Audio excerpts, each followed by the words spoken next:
Hi everyone.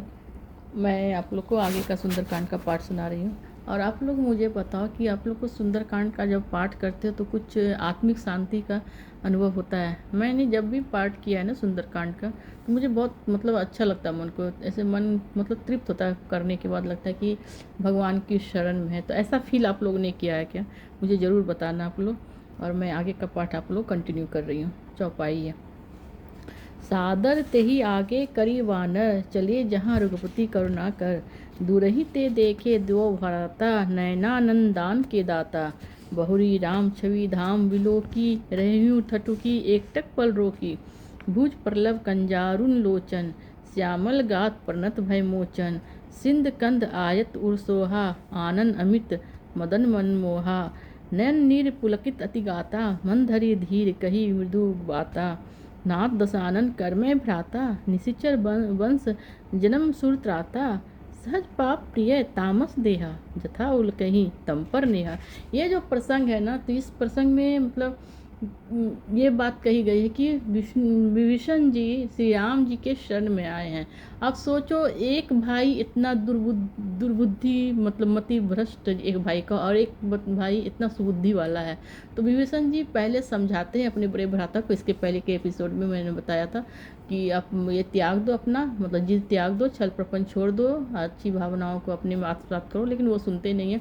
तो रावण उसको बहुत ही अपमान करता है। उसके बाद विभीषण जी श्री राम भगवान के शरण में आए हैं। तो उनको मालूम है कि श्री राम भगवान हर किसी की गलती को माफ़ करते हैं। तो मुझे अपनी शरण में ज़रूर से ज़रूर लेंगे। तो कितना मोहक प्रसन्न है। आप लोग फील कर सकते हो कि एक भाई भगवान श्री राम के अगेंस्ट में और एक भाई श्री राम के साथ है। तो आगे का इसका अर्थ मैं बताती हूँ। वानर विभीषण जी को ससम्मान आगे करके करुणा निधि श्री रघुनाथ जी की ओर चल पड़े।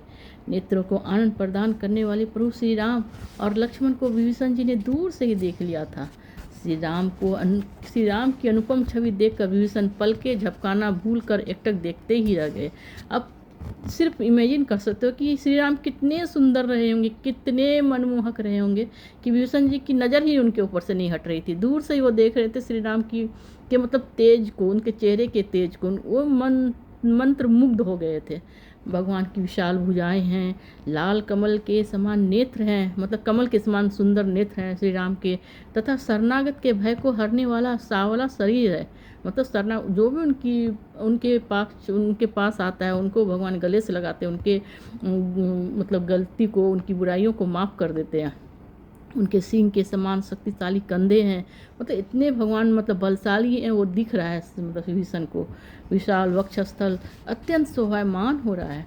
असंख्य कामदेवों का मन मोहित करने वाला मुख है।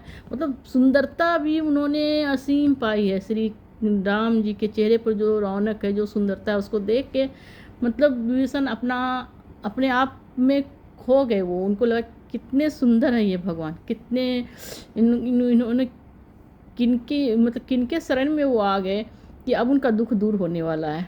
प्रभु का सुंदर स्वरूप देखकर विभीषण जी के नेत्र प्रेमाश्रुओं के जल से भर गए और उनका शरीर अत्यंत पुलकित हो गया। जो हम लोग बोलते हैं ना कि रोम रोम पुलकित हो गया, अंदर से उनको ऐसे फील हुआ कि भगवान के शरण में। तो एक अजीब तरह की उनको संतुष्टि फील हुई।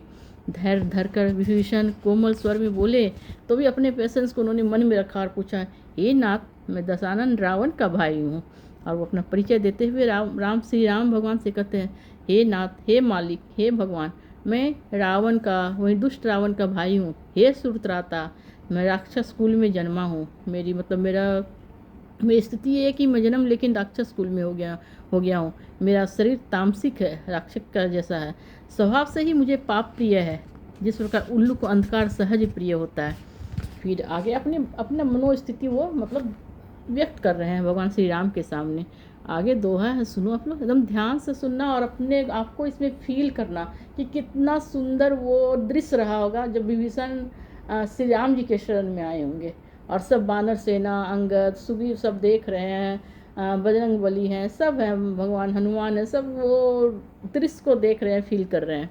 तो दोहा है आगे, श्रवण सुजसु सुनी आयु प्रभु, भंजन भव वीर, त्राही त्राही आरती हरण शरण सुखद रघुवीर। इसका मतलब क्या है, सुनो आप लोग।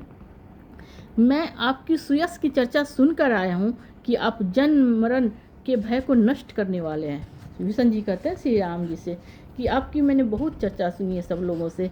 हे दुखियों के दुखों का निवारण करने वाले, मतलब हर दुखियों का आप दुख दूर करते हो, और शरणागत के सुखदाई श्री रघुवीर, और जो भी आपके शरण में आता है उसको अपने गले से लगाते हो, अपना प्यार बरसाते हो उस पर। हे श्री रघुवीर, हे श्री राम, मेरी रक्षा कीजिए, मेरी रक्षा कीजिए, मतलब मुझे अपनी शरण में लीजिए। मैं मतलब मेरा मेरा दुर्भाग्य है कि मैं राक्षस कुल में जन्म हो गया हूँ और मेरा शरीर भी तामसिक है, लेकिन मन से मैं आपकी शरण में आया हूँ, मेरा उद्धार करो आप। ऐसा विष्णु जी विभीषण जी श्री राम के सामने अपने मन के की व्याकुलता को व्यक्त करते हैं। आगे चौपाई सुनो। आप लोग ये बताना कि इस जो मैं पढ़ रही हूँ तो इसमें कौन सा प्रसंग सबसे आप लोग के दिल को छू जाने वाला लगा। मतलब ये आप तो इमेजिन कर सकते हो कि श्री राम के शरण में विभीषण आए तो वो दृश्य कैसा रहा होगा। तो ये मुझे प्रसंग बहुत अच्छा लगा, और आप लोग बताना कि कौन सा प्रसंग आप लोग को अच्छा लगा। आगे भी मैं पढ़ रही हूँ चौपाई। अस कही करत दंडवत देखा, तुरंत उठे प्रभु हरस विशेषा, दीन वचन सुनी प्रभु मन भावा, भुज विशाल गही हृदयम लगावा, अनुज सहित मिली ढीग बैठारी, बोले बचन भगत भय हारी। कहू लंकेश सहित परिवारा, कुशल कुठाहर बास तुम्हारा, खल मंडली बसहु दीनू राती, सखा धर्म निवहि के भांति, मैं जाने हूँ तुम्हारी सब रीति, अति नय निपुण न भाव नीति, बरु भल बास नरक करताता, दुष्ट संग जनी देई विधाता, अब पद देखी कुशल रघुराया, जो तुम किन जानी जन दाया। अब इसका भावार्थ मैं आप लोग को समझाती हूँ। प्रभु ने विभीषण को इस प्रकार दंडवत करते देखा तो बड़े प्रसन्न हुए। दंडवत मतलब वो एकदम पैरों में गिर गए, भगवान श्री राम के पैरों में गिर गए, प्रणाम करने लगे, दंडवत प्रणाम करने लगे। तो प्रभु ने देखा तो बहुत खुश हुए, श्री राम बहुत प्रसन्न हुए। विभीषण जी के दीन वचन प्रभु श्री राम को बहुत अच्छे लगे, वो सुन के भावमुग्ध हो गए श्री राम। उन्होंने विभीषण को अपने विशाल भुजाओं से पकड़कर हृदय से लगा लिया और उनको अपने गले से लगाया, अपने दिल से लगाया। अनुज लक्ष्मण जी से गले मिलने के बाद पास बैठाकर श्री राम जी ने भक्तों को भयमुक्त करने वाले स्वर में कहा, हे लंकेश, मतलब उनको बोला विभीषण जी को श्री राम ने, हे लंकेश, अपनी और अपने परिवार की कुशलता के बारे में कहो। मतलब देखो, प्रभु के शरण में जो आते हैं तो सिर्फ प्रभु उनको ही गले नहीं लगाते, उनके परिवार, उनके सगे संबंधी की भी कुशलता की कामना करते हैं। प्रभु पूछते हैं, श्री राम पूछते हैं कि आपके परिवार का क्या हाल चाल है। निश्चय ही तुम्हारा निवास बुरे स्थान पर है, मतलब सही है, तुम बुरे स्थान पर जन्म लिए हो, वही तुम रहते हो। तुम दिन रात दुष्ट मंडली में वास करते हो, जहाँ दुष्टों की फौज है, वैसी मंडली के साथ तुमको रहना पड़ता है। हे सखे, हे मित्र, सखे मित्र, तुम्हारे धर्म का निर्वाह किस प्रकार होता है। लेकिन तुम मन से इतने शुद्ध हो, लोग तुम परमार्थकारी हो, तो तुम कैसे निर्वाह करते हो उन लोगों के बीच।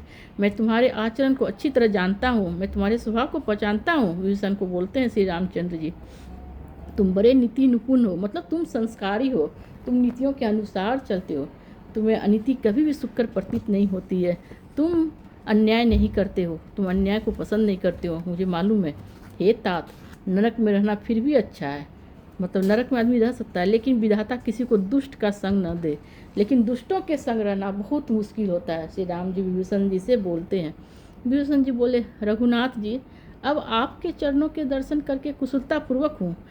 विभीषण जी कहते हैं, सिंपली कहते हैं वो विभीषण जी श्री राम जी से कि अब मैं आपका चरण, मतलब आपके शरण में आ गया हूँ, तो मैं अभी बहुत सकुशल हो गया हूँ, क्योंकि आपने अपना सेवक जानकर मुझ पर अनुकंपा की है, क्योंकि आपने जो प्यार बरसा रहे हो और बरसाया है वो मेरे लिए मतलब अकल्पनीय है। मैं अभी बहुत ही खुश हूँ, अंदर से प्रसन्न हूँ।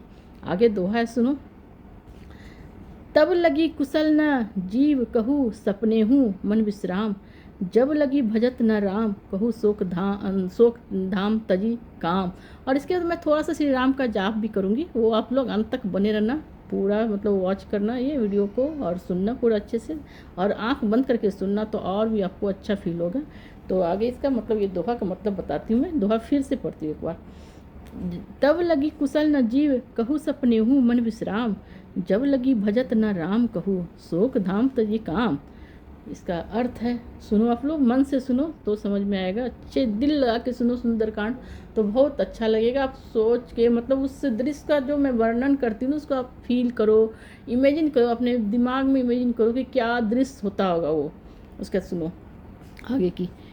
इसका अर्थ वो दोहे का जो मैंने अभी पढ़ा, प्राणी की उस समय तक कुशलता नहीं और स्वप्न में तब तक उसका मन शांत नहीं रह सकता जब तक वह दुखों के भंडार काम वासना का परित्याग करके श्री राम का भजन नहीं करने लगता। मतलब ये सब लोगों के लिए है कि ये प्राणी कोई भी मतलब जीवित प्राणी है तो भगवान की शरण में आता है तभी उसके मन को शांति मिलती है, न तो वह और उसके दुखों का नाश होता है, न तो वो अपने काम वासना में अपनी इच्छाओं में बेकार की इच्छाओं में लीन रहता है। तो सब लोग को भगवान श्री राम जी के शरण में जाना चाहिए, भगवान के शरण में जाना चाहिए और वो शरणागत को कभी भी निराश नहीं करते, जो उनकी शरण में आता है भगवान को गले लगाते हैं। तो मुझे उम्मीद है कि आप लोग को ये पसंद आया हो ये प्रसंग, मतलब मैंने जो आज पढ़ा। तो आप लोग बताना कि कौन से पार्ट को आपने ज़्यादा एंजॉय किया और फील किया और कौन सा पार्ट अच्छा लगा। और इसको पूरा सुनना, इसको पढ़ने से सुनने से आपके जीवन में जो आने वाली विघ्न बाधाएँ हैं, आपके जीवन में जितनी भी मुश्किलें हैं वो दूर होती है। और शनि महाराज और श्री हनुमान जी तो प्रसन्न होते ही होते हैं। तो जय श्री राम, जय श्री राम। और अभी मैं थोड़ा सा श्री राम का जाप करती हूँ। सीताराम सीताराम सीताराम कहिए, जाहि विधि राखे राम ताहि विधि रहिए। राम राम राम राम राम राम कहिए, जाहि विधि राखे राम ताहि विधि रहिए। सीताराम सीताराम सीताराम कहिए, जाहि विधि राखे राम ताहि विधि रहिए। जय श्री राम, जय बजरंगबली। और मैं आप लोग को ये बताती हूँ किसके आगे का भी एपिसोड आने वाला है, आप लोग ज़रूर से ज़रूर सुनना पूरा। और मैं और बजरंगबली के भी भजन लाऊंगी आप लोग को अपनी आवाज़ में सुनाऊंगी, बजरंगबली के भी भजन सुनाऊंगी। तो आप उम्मीद है आप लोगों ने ये एंजॉय किया होगा। और अगर पसंद आए तो आप लोग ज़रूर से ज़रूर लाइक कर दो, सब्सक्राइब कर दो और शेयर कर दो ज़्यादा से ज़्यादा। और कमेंट भी करो तो मुझे इंतज़ार रहेगा आप लोगों के कमेंट का। चलो फिर से एक बार जय श्री राम, जय बजरंगबली।